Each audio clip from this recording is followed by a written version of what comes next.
Chael Sonnen not only thinks that Khalil Rountree will beat Alex Pereira, he thinks he's going to walk through him. Chael breaks down why he thinks this is a bad matchup for Alex. First off, let me give you the hot take of the day. Khalil Rountree is going to walk through Pereira. That is the worst matchup I could think of. Khalil Rountree, and excuse me, this is SmackDown invading Raw. And let me explain. When we think of who's going to go fight for a title on pay-per-view, we think of other guys that have won a whole bunch of fights on pay-per-view. Well, Khalil was from SmackDown. He came from the other show. He's been fighting on the fight nights and at the Apex and things like this. He still won 6 in a row. He stopped 5 of those sons of guns, and one of them was a former #1 contender, our good friend Lionheart. So I've been pushing Lionheart for this championship. If Khalil can get the jump on him, let alone stop him, we can't just overlook Khalil. And I will tell you this, Daniel, because I don't know how familiar you are or the rest of the fans are with Khalil, but he does his absolute best work when he's being attacked by a kickboxer.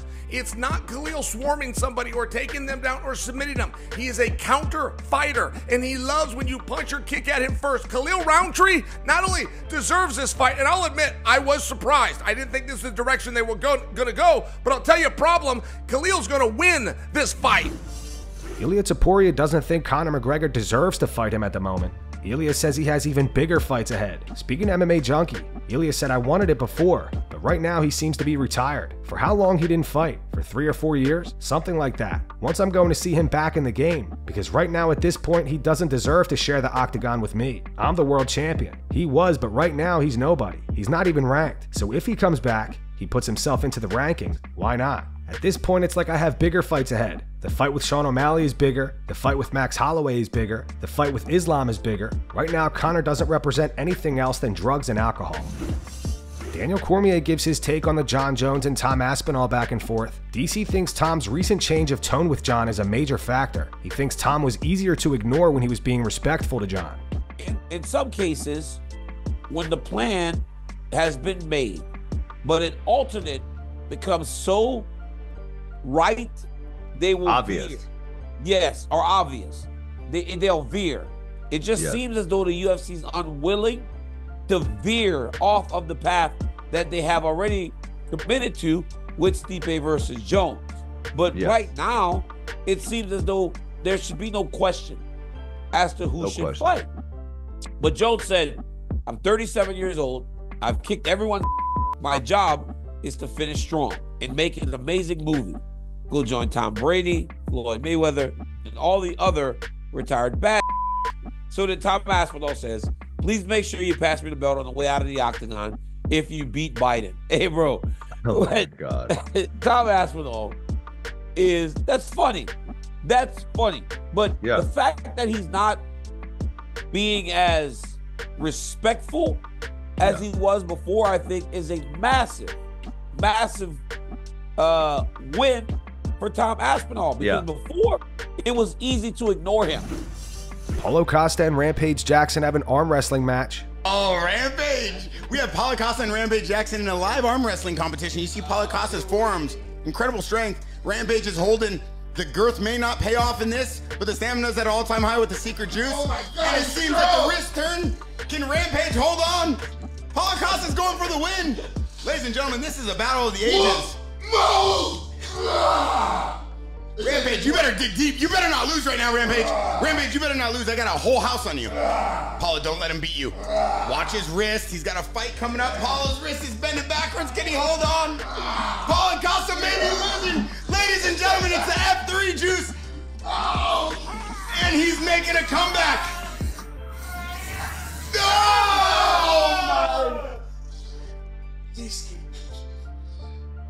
And still! No. Sean O'Malley says he has bigger goals in the UFC than just being a superstar like Conor McGregor. Sean thinks Conor was the most entertaining, but lacks the skills and title defenses to ever be labeled as one of the best. Speaking to ESPN, Sean said right now it's Conor McGregor, 100%. He's a dork, but it's the truth. For me to get that, I need to go out there and knock out Merab. I go up to 145. I beat Ilia Topuria. I beat Max Holloway. I beat Umar. I'm 3 fights away from being one of the greatest of all time, one of the most exciting of all time. There's a difference. No one thinks Conor's the greatest of all time. He was lacking skills, lacked title defenses, but entertainment-wise, he's the best in the world. Entertainment-wise, he was the best. Greatest fighter of all time, John Jones, Khabib, Islam, all up there. I want to be both. I want to be one of the greatest of all times and one of the most entertaining of all times. That's my goal.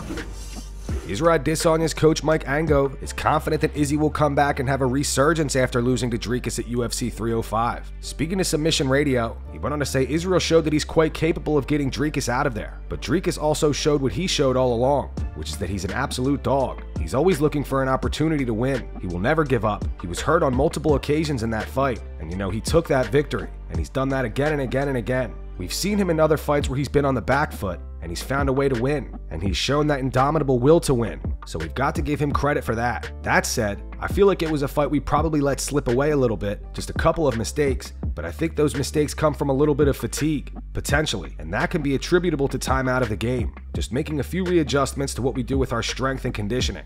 We know that Dricus has a great back take. He's got a number of submissions. He's very quick to take that back, and that's something you need to be aware of the whole time. And we made that mistake and we paid for it. Look, how does he look like he did against Strickland? Which, to be fair, there's a few issues that led to that. We would have been sitting in a different position, but Israel looks like he has the ability to come back and have a resurgence. He showed that he's more capable of taking out anyone in that division, including Dricus. And we'll see him back in the gym very shortly, as soon as he's back from Africa and looking to plan our next steps. Rampage Jackson reveals that back in the Pride days, if he was coming off a major injury or a bad fight, he would want to take a warm-up fight before taking another high-level fight. Rampage says he used to bring guys into his gym to actually fight him with zero protective gear. Yeah, on this. UFC doesn't do this. Pride used to do this. If you come off an injury or a real bad fight, like say you coming off surgery like you did 2 fights ago, you should have a warm-up fight, because fighting is not only physical, it's mental. Yeah. And you just had surgery or something like that, your next fight back should be kind of like a warm-up fight. Maybe somebody that's not top 10. Since the UFC don't do that, what I used to do was I would ask my coaches, let me just have a fight in the gym where nobody know about it. Pay somebody, bring them in, and that's my warm-up fight. No headgear, no shin guards, warm-up fight. You got to do it way far out before your fight, because when you're going to be fighting, do a couple months before your fight so you can heal up and stuff like that. But you pay somebody that's kind of good in your gym, and it's a warm-up fight. Aljamain Sterling guarantees that Movsar Evloev is taking steroids. The two are set to fight at UFC 307 on October 5th. I would love to get drug tested every single day, but I know my opponent would never do the same, because I guarantee you my man is on something. But it's okay, I'm used to fighting guys who've been on gear. It's just one of those things, like Nate Diaz said, they're all on steroids, right?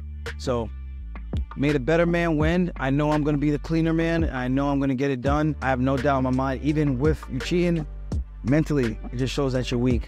So, it is what it is. Movsar, I'm coming for that ass, and I can't wait. October 5th is going down, UFC 307.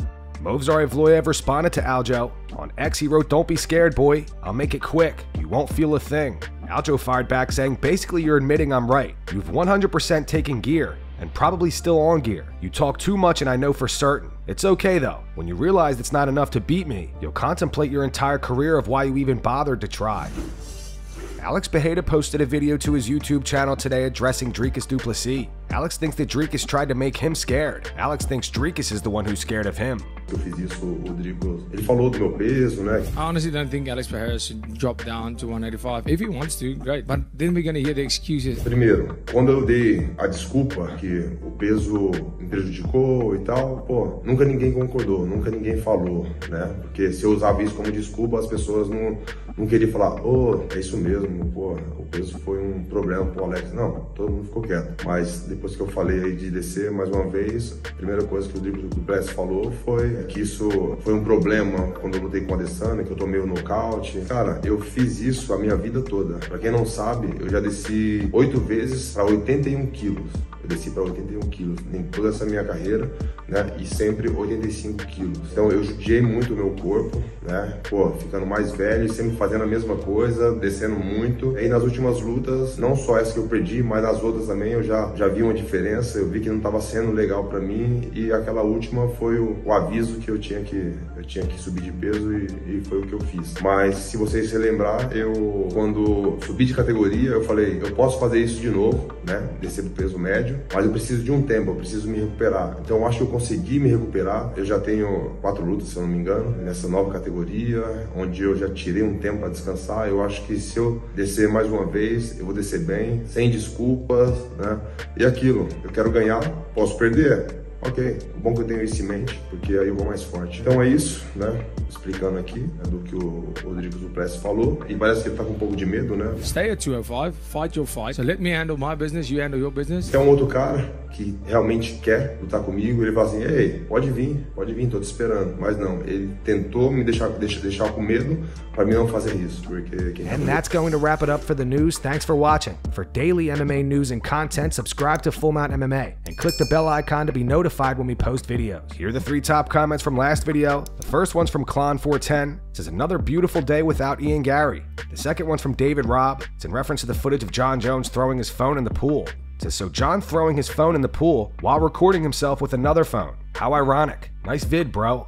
And the final one's from Schmeat Thief. It says, let me address the elephant in the room. Brother, does Canelo even remember Usman's call out? Those were the 3 top comments from last video. If you want to be featured in the next one, all you have to do is comment down below. And if you missed yesterday's news, click the video on screen right now to get caught up.